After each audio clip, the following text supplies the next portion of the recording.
طوری میخونن میخوان که باشم بازم رکتر، ولی جلوم میشن درگیر لکنت. لفظ بازی ساده سخت، حقیقت تلخ. با تحلیل کلامم تو میرسی به قدرت و گم میشی تو شهرم اگه پا بذاری توش. میده نفس به قلمم میشه جاودانه، گوش میمونن سایه ها تو روز میرن تو لایه هات فرو. تهش میشی بازی چه من طفل بازی گوشی کمی ابتدایی تر بگم یا فلسفیش کنم. میپاچی روی تختم یه شب جا من بستریت کنن. منم که مطلقم و تو فهم نسبی نگرت بخونم غزل تو یارو ختم مسندید کنم. ها دیگه دیره واسه من، واسه دست و پا زدن. بس هرچی نگفتم اون پای هرچی داد زدم. من تو دیارم غریبم گم شده یه راه بلد. دیره واسه زندگی نه دیره واسه جا زدن. من طاقتم تمومه، برگ دفترم تموم شه. اول ترجیحم سکوت تا که جمله هام حروم شه. واسه مغز خام و زال و عقین تو مرز شک و یقین، میون جو و زمین وجودم محدود چه خنده داره واسم فکر مقایسه گر. وقتی میشه زبونم ندارم نیازی به زهر. ببین شهر مال ما میشه از سر نیمه شب. نمیدونم شما چی دارید که مینازید به هم. همه آدما دروغن فقط راست دست توه. انگار کشتی تو گود نحیف عادتت شده. ببین تو بردن از بازنده ها افتخاری نیستش، مرگه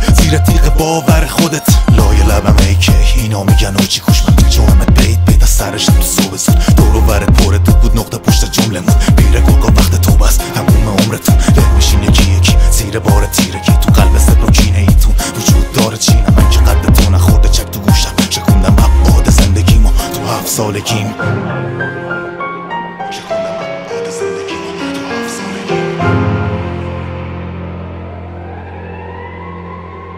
یکی یکی جمع بشین بیان جلو رو برون که نمیرسه زورتون به اون که توی گوشمون دو خاک میشه کوهتونم تحت پای نیمه جون. حتی باشه زیر خونم این بدن بینشون. من درگیر واژم شما دست تو دست زیدتون. روبروی واقعیت سنگین شد بگتون. حیف نون من آهنم شد باورم برابرم. زدم قید اعتماد و رد شدم از بینتون. اتفاقی نبود اصلا با این که نبود بلد قلم عقب نموند ازم غلط برق نزد قدم. به گوش تپه های بی سر و ته برسونید من پس کوه های بیشماری بر اومدم. شما که جای خود مترسکای پای گد. ببین نمیشه ساده بردونی که توی خاک خوشتنیده. روح ریشه هاش نمیره ساده زیر بار این ساق خورده تیشه ها. ولی کن سبز و موندگار مینه مخاطره ختم خاطرات عام. من دنبال خودمم نه هجه واژه های گم جدا از حالت ها و فرم. یعنی عادتم به جور میرم تو عمق وجود نه حوزه ناله های تو. وقتی زل میزنم تو جفت چش شاعر و شبا. موج درج دری در میاد پشت این لبا. و فکر به کلمه ها میشن محو قلم ما. میکنم کیمیاگری رازی الف و طلا.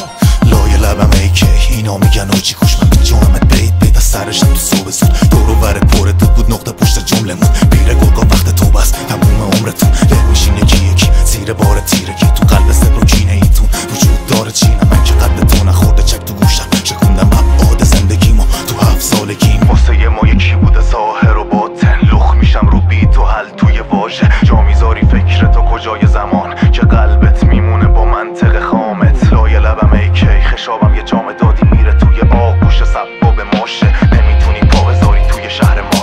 محل آبت ترکامتن و هارلم.